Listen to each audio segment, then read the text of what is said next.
Bismillahirrahmanirrahim. Assalamualaikum teman-teman semuanya. Selamat datang kembali di channel gua bersama gua Rizal. Kali ini kita mau melanjutkan bab kedua dari buah buku Agar Hidup Allah yang Lurus karya Abdullah Jimnamstiar. Yang pada bab kali ini kita akan membahas topik yang sangat penting dan sangat relate dengan kehidupan kita sehari-hari, yaitu tentang bagaimana kita meningkatkan kualitas ibadah kita agar mendapat berkah rezeki dari Allah Subhanahu wa taala. Yuk kita simak bersama-sama. Nah, pada pertama-tama mari kita pahami bersama bahwasanya ibadah kita haruslah baik. Ya, kita tetapkan ini dalam hati kita bahwasanya ibadah kita harus baik. Ketika kita menghadapi permasalahan, jangan langsung fokus pada masalah itu sendiri. Allah telah mengetahui semua permasalahan kita, dan setiap masalah terjadi atas izinnya. Sebagai contoh, perut kita adalah bagian dari ciptaan Allah, dan Allah mengetahui keberadaannya karena Allah lah yang menciptakan kita. Allah juga mengetahui bahwa manusia kita akan mengalami rasa lapar. Oleh karena itu, Allah memberikan rezeki berupa makanan kepada kita sejak kita masih kecil hingga saat ini. Nah, ini tuh sejalan dengan siklus kehidupan kita, termasuk ketika kita sudah tua. Dalam situasi di mana kita tidak mampu menyuapkan makanan sendiri, Allah memberikan bantuan melalui orang-orang di sekitar kita yang memberi makanan. Jika kemampuan itu juga terhenti, seperti tidak dapat disuapi, maka Allah memberikan pertolongan dengan cara yang lain, misalnya melalui dengan media infus. Dan ketika kondisi tersebut tidak memungkinkan lagi, misalnya di fase akhir kehidupan, itu terjadi tanda bahwa jatah kita di dunia sudah mencapai akhirnya, dan kita akan kembali kepadanya. Namun, selama kita masih hidup, Allah Subhanahu wa taala terus memberikan rezeki kepada kita sebagai bentuk kasih-Nya yang hadir dalam kehidupan kita. Oleh karena itu, teman-teman, saat kita menghadapi permasalahan yang dianggap dari diri kita itu sangatlah berat gitu, penting untuk melakukan introspeksi terhadap diri kita sendiri. Pertimbangkan apakah ibadah kita sudah mencapai tingkat kebaikan atau masih perlu diperbaiki. Terkadang kita cenderung melakukan ibadah sesuai keinginan dan selera pribadi tanpa memperhatikan kualitasnya. Hawa nafsu dan keinginan dunia seringkali mendominasi kita ketika melaksanakan ibadah. Jadi cobalah kita perhatikan atau ingat-ingat kembali ketika kita melaksanakan sholat. Seringkali kita tergesa-gesa dalam melaksanakan sholat karena alasan pekerjaan atau urusan dunia yang kita anggap itu penting. Dalam kondisi seperti itu, kita kadang lupa menghayati setiap bacaan-bacaan sholat karena pikiran kita lebih fokus pada urusan dunia. Kita sejak takbiratul ihram hingga salam, tidak jarang kita lupa jumlah rakaat. Terus kemudian datang mana kita sholat, atau bahkan bacaan yang sering tertukar. Nah, jika kita membaca bacaan seringkali kita dengannya terburu-buru, padahal seharusnya bacaan dalam sholat adalah bentuk doa. Sholat adalah wujud komunikasi kita langsung dengan Allah. Bahkan ketika kita membaca doa, seringkali melakukannya dengan kecepatan, seperti orang yang khawatir ketinggalan kereta. Meskipun kita sudah menghafal bacaannya, cara kita ingin segera menyelesaikannya. Kita membacanya dengan tergesa-gesa.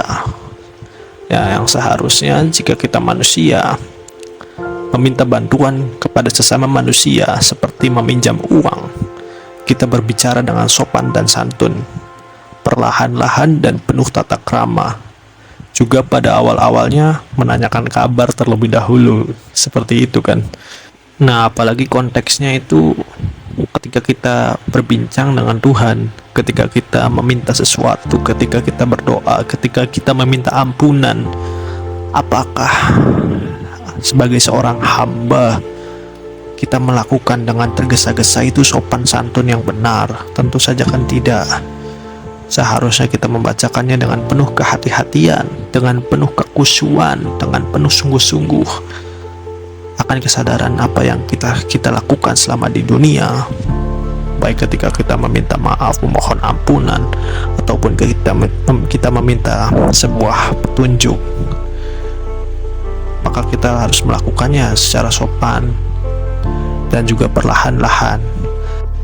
Allah berfirman di dalam Al-Quran yang berbunyi, Bismillahirrahmanirrahim, wa ma khalaqtul jinna wal insa illa liya'budun, yang artinya tidaklah aku menciptakan jin dan manusia kecuali untuk beribadah kepadaku. Quran Surah Az-Zariyat ayat 56. Pada firman-Nya tersebut dijelaskan bahwasanya Allah menghendaki setiap apa yang kita lakukan di dalam hidup ini adalah bentuk ibadah kita kepadanya. Lalu kemudian dijelaskan di dalam buku ada dua jenis ibadah, yaitu ibadah mahdoh yang memiliki pengertian seorang hamba berhubungan dengan Tuhannya, dan ada ibadah ghairu mahdoh yang memiliki pengertian hubungan dengan makhluk lainnya, seorang makhluk hamba berhubungan dengan makhluk lainnya. Adapun menurut Ibnu Rusdi lebih mengarahkan perbedaan antara ibadah mahdoh dan ghairu mahdoh pada aspek dapat dijangkau oleh akal atau tidak maksud persyariatan suatu ibadah. Jika tidak dapat dijangkau oleh akal, maka disebut ibadah mahdoh, sedangkan jika dapat dijangkau oleh akal, maka disebut ibadah ghairu mahdoh. Mari kita singkat penjelasan mengenai dua jenis ibadah ini. Yang pertama, ibadah mahdoh adalah jenis ibadah yang telah diatur oleh Allah dalam hal tingkatannya, tata caranya, dan detail-detailnya. Ibadah ini memiliki syarat dan rukun yang telah ditentukan, serta pelaksanaannya telah diatur di dalam Al-Quran, dicontohkan oleh Nabi Muhammad SAW, dan dilakukan oleh para sahabat yang mendapat persetujuan dari Nabi. Ibadah ini bersifat langsung dan khusus antara hamba dan Allah. Prinsip dari ibadah mahdoh itu yang pertama harus didasarkan pada dalil perintah Al-Quran ataupun hadis, dan bukan dalam ranahnya akal atau logika. Kemudian yang kedua itu pelaksanaannya harus sesuai dengan contoh yang ditunjukkan oleh Rasulullah sebagai petunjuk dari utusan Allah. Lalu yang ketiga, ibadah jenis ini berada di luar jangkauan akal pikiran karena lebih pada wilayah wahyu daripada wilayah logika. Kemudian yang keempat, ketaatan menjadi dasar pelaksanaan, di mana hamba harus mengimani dan meyakini bahwa perintah tersebut adalah untuk kebaikan dirinya dan sebagai contoh utama yang diberikan oleh Rasulullah. Contoh ibadah mahdoh ini melibatkan tindakan-tindakan yang seperti wudhu, sholat, zakat, puasa, dan haji.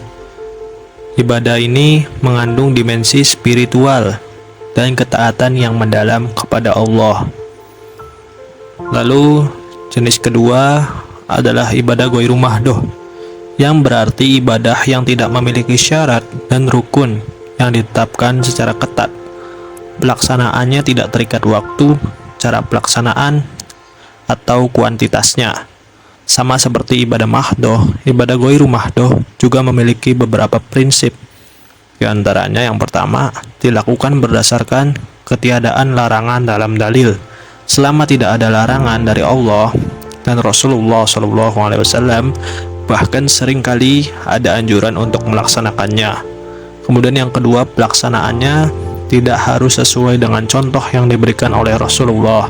Oleh karena itu dalam ibadah jenis ini, konsep bid'ah tidak dikenal. Jika ada yang menyatakan bahwa apapun yang tidak dicontohkan oleh Rasulullah dalam ibadah jenis ini dianggap sebagai bid'ah, maka itu dianggap sebagai bid'ah hasanah, bid'ah yang baik. Sedangkan bid'ah dalam ibadah jenis pertama, mahdoh, dianggap sebagai bid'ah dolalah. Kemudian yang ketiga, rasional. Ibadah jenis ini dapat dinilai baik buruk, untung rugi atau manfaat dan mudorotnya dengan menggunakan akal atau logika. Jadi jika menurut logika suatu ibadah dianggap buruk, merugikan atau berdampak negatif, maka sebaiknya tidak dilaksanakan. Contoh ibadah ini mencakup aktivitas seperti belajar atau menuntut ilmu, tersenyum, berbakti kepada orang tua, berbuat baik kepada tetangga, dan tindakan-tindakan positif lainnya. Ibadah ini memiliki dimensi rasional dan dapat diukur dengan akal untuk menentukan kebaikan dan keburukannya. Jika sholat kita bagus, zikir kita bagus, sikap kita kepada tetangga bagus, sikap kita kepada lingkungan bagus, maka rezeki tidak akan sulit menghampiri kita. Mungkin ada yang bertanya, seorang yang ibadahnya bagus, namun mengapa rezekinya segitu-segitu saja? Camkanlah bahwasanya rezeki itu tidak harus banyak atau melimpah ruah. Rezeki itu yang terpenting adalah cukup. Untuk apa rezeki banyak tetapi tidak pernah cukup? Ketika kita ingin membangun sebuah masjid, rezeki kita cukup, maka terlaksana. Kita ingin menghajikan orang tua dan keluarga, rezeki kita cukup, maka terlaksana. Kita ingin membangun sekolah, rezeki kita cukup, juga terlaksana. Sedangkan jika rezeki kita banyak, tapi tidak pernah cukup untuk memenuhi keinginan dan kebutuhan kita, maka rezeki yang banyak itu tidak ada artinya. Orang-orang yang tidak beriman dan zolim saja mendapatkan rezeki, bagaimana mungkin kita yang melakukan sujud, berzikir, berdoa, dan meminta kepadanya tidak diberi? Datangnya pemberian Allah kepada kita tidak harus sama persis dengan keinginan atau permintaan kita, karena keinginan atau permintaan kita ini lebih sering dilatar belakangi oleh hawa nafsu. Tidaklah penting keinginan dan permintaan kita terpenuhi. Hal yang terpenting adalah apa yang terjadi itu merupakan yang terbaik menurut Allah. Buktinya adalah dahulu kita masih berada di dalam rahim ibu kita, segalanya berlangsung dengan baik dan benar jika Allah yang mengurus kita. Maka dari itu, baguskanlah ibadah kita supaya Allah mengurus kita dan mempermudah hidup kita. Tunaikanlah sholat di awal waktu, penuhilah panggilan azan dengan segera, karena itu hakikatnya adalah panggilan Allah kepada kita untuk bersujud kepadanya. Jika Anda adalah seorang ayah atau ibu, ketika Anda memanggil anak Anda namun dia malah berleha-leha dan menunda-nunda untuk menghampiri Anda, maka apakah yang Anda rasakan? Tentu itu bukan sesuatu yang dinamakan kepatuhan, apalagi jika peristiwa itu terjadi berkenaan dengan panggilan Allah terhadap hamba-hambanya. Padahal tidak semata-mata dia memanggil hamba-hambanya, kecualilah untuk kebaikan mereka sendiri, supaya rezeki mereka menjadi mudah dan supaya jalan keluar atas segala permasalahan hidup mereka datang lebih cepat. Allah Subhanahu wa taala berfirman dalam surah Al-Fatihah ayat 5, Iyyaka na'budu wa iyyaka nasta'in, hanya kepadamulah kami menyembah dan hanya kepadamulah kami meminta pertolongan. Ayat ini menjelaskan bahwa hendaknya ibadah didahulukan ketimbang mengajukan permintaan kepadanya. Meskipun pada hakikatnya Allah itu Maha Pengasih, Maha Penyayang, Allah tidak pernah berhenti melimpahkan rezeki kepada hamba-hambanya, baik diminta ataupun tidak.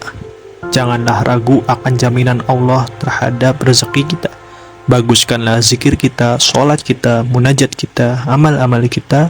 Sesungguhnya semua itu disaksikan oleh Allah Subhanahu wa taala, dan Dia Maha Baik, Maha Pemberi. Dia memberi kepada kita lebih dari apa yang kita duga dan dari jalan yang tidak disangka-sangka. Dan itulah teman-teman, semoga kita selalu meningkatkan kualitas ibadah kita agar mendapat rezeki yang berkah dari Allah. Ingatlah bahwa Allah senantiasa menyaksikan setiap amal perbuatan kita. Jangan ragu akan jaminannya terhadap rezeki kita. Terima kasih yang telah menyaksikan video sampai dengan menit sekarang. Oke, jangan lupa untuk saling support dengan cara like dan subscribe agar kita bisa terus berbagi inspirasi secara bersama. Dan ini adalah bagian bab 2 dari buku Agar Hidup Allah Yang Urus. Mari kita terus meningkatkan kualitas ibadah kita dan juga berusaha untuk hidup lebih baik daripada kemarin. Masih ada beberapa bab yang harus kita bahas di next episode. Gua Rizal pamit undur diri, sampai jumpa di episode berikutnya.